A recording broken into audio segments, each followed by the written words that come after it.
नमस्ते दोस्तों, जय हिंद। आज हम टॉपिक लेकर आए हैं प्योर सर्विसेज।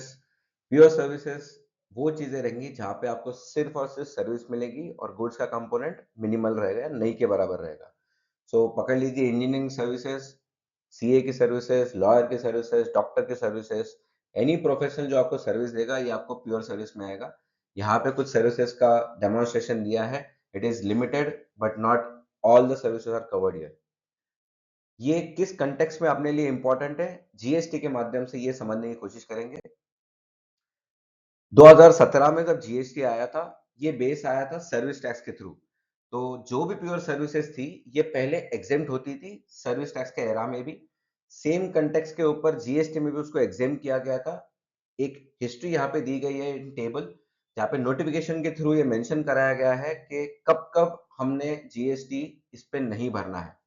सो 2017 में जब जीएसटी चालू हुआ था, लागू किया गया था, वहाँ पे local bodies, government, central government, state government या फिर यूनियन टेरिटरी अगर होगी, सो वहाँ पे आपको जीएसटी प्योर सर्विस के ऊपर नहीं लगाना था। ये शुरुआत से इन्होंने बता दिया गया था। नेक्स्ट, उसके बाद तक गवर्नमेंट एंटिटी लेके आए थे। जैसे कि एग्जांपल पकड़ लीजिए स्मार्ट सिटीज, जो हाल ही में 7-8 साल से इनकॉर्पोरेट हुई थी। सो वो उसमें कवर्ड नहीं थी। सो 2018 में एक और नोटिफिकेशन लेके आए थे, 2018 दैट इज 25 जनवरी को, जहाँ पे दो मुद्दे थे। पहला ये कि गवर्नमेंट अथॉरिटीज जैसे पकड़ लीजिए पीडब्ल्यूडी ऑफिस, इलेक्शन कमीशन या वो कोई भी डिपार्टमेंट जो गवर्नमेंट के डायरेक्टली काम करता है, और गवर्नमेंट एंटिटी जैसे एग्जांपल दिया स्मार्ट सिटीज पकड़ लीजिए, ये उसके अंदर इंक्लूड कर दिए। मतलब मैं जो भी सर्विसेज गवर्नमेंट अथॉरिटी या गवर्नमेंट एंटिटी को दूंगा, इसके ऊपर भी जीएसटी एग्जेम्प्ट रहेगा।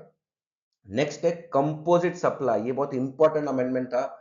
जहां पे पकड़ लीजिए 100 रुपए का अगर मेरा बिल है जो मैं गवर्नमेंट को रेज कर रहा हूँ, कोई लोकल अथॉरिटी को या स्टेट या सेंट्रल गवर्नमेंट को, सो 100 रुपए के बाइफर्केशन में मेरा गुड्स पोर्शन है 20 रुपीज का और 80 रुपीज मेरी सर्विस जा रही है। सो ये भी उन्होंने इंक्लूड कर लिया था। सो यहाँ पे मार्जिन थी 25% की। तो 25% गुड्स लागू है तो आपके बिल के ऊपर यहाँ पे आपको सहूलियत दी जाएगी। जीएसटी आप मत लगाइए because major portion of your invoice is service.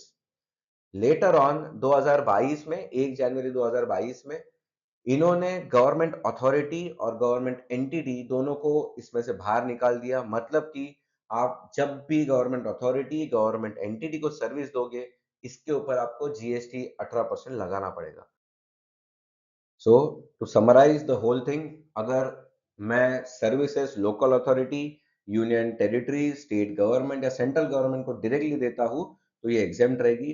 Other than that मैं कोई भी प्योर सर्विस दूसरे एंटिटीज को देता हूँ तो ये टैक्सेबल रहेगी, जैसे कि आपको इस डायग्राम में दिख रहा है। और धन्यवाद। नेक्स्ट टाइम बिलिंग करते वक्त ध्यान दीजिएगा कि आप बिल किसको रेज कर रहे हो, कि गवर्नमेंट है कि नॉन गवर्नमेंट है। गवर्नमेंट में भी लोकल अथॉरिटीज है या स्पेसिफिक एंटिटीज या अथॉरिटीज अगर होगी तो वहां पे आपको टैक्स लगाना कंपलसरी है, तो ये ध्यान रखिए। और लास्टली, प्योर सर्विस में अगर कंपोजिट बिलिंग है आपकी, जहाँ पे 75% सर्विस है और 25% ही गुड्स है, तो यहाँ पे भी आपको एग्जेम्पशन मिलेगा if you are providing it to the government. Thank you.